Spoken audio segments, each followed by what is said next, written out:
भाव से गुरुदेव को याद करोगे तो गुरु जरूर कृपा करेगा। वही गंगा के किनारे जाकर बैठ गए और भाव से अपने सदगुरुदेव का ध्यान किया।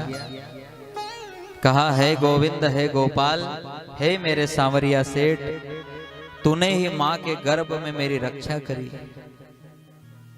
अब तू ही गुरु बन के आजा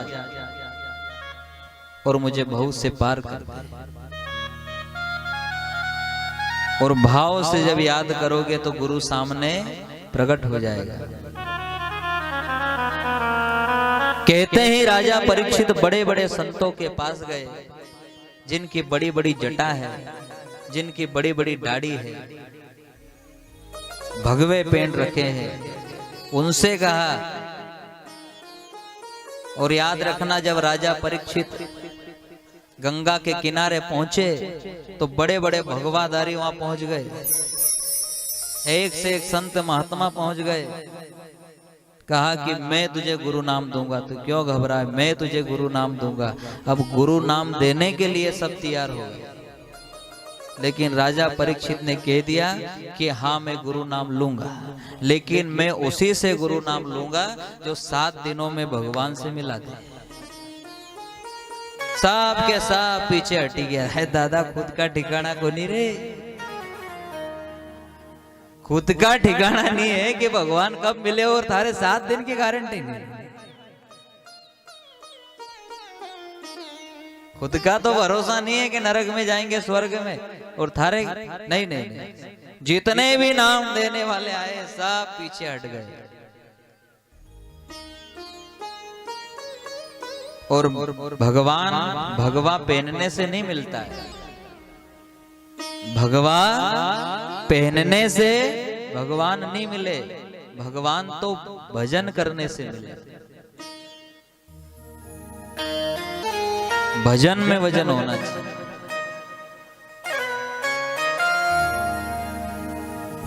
भगवा तो हमारी शान है। क्या है भगवा?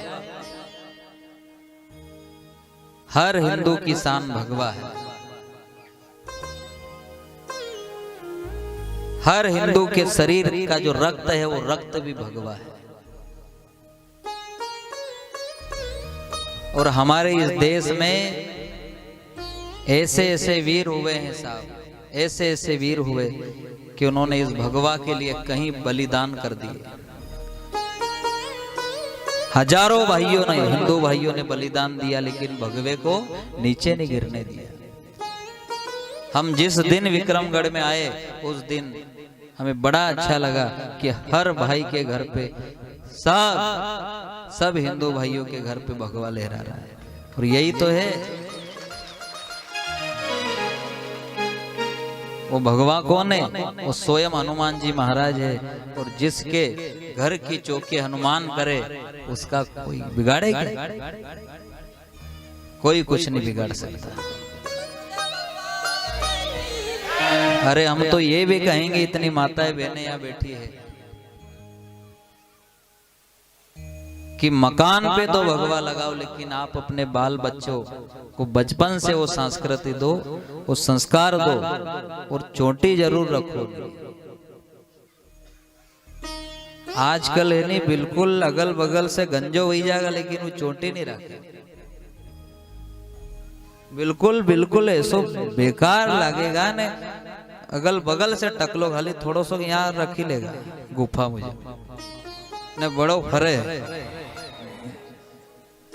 महाराज ऐसो कोई नहीं, जबकि वणती बरो कोई नहीं।